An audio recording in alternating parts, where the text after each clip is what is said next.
Nem tudok visszaemlékezni rá. Az arcára. Pedig egyébként kitűnő az arcmemóriám.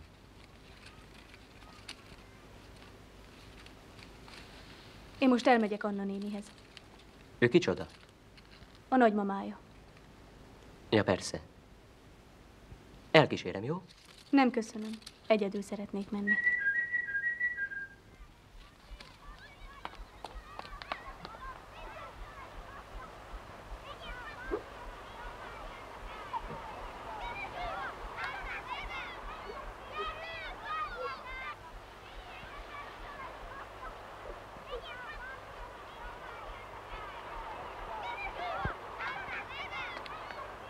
Szevaszt. Vadóc böbe kidobott. Kettőnket okol mindenért. Bennünket?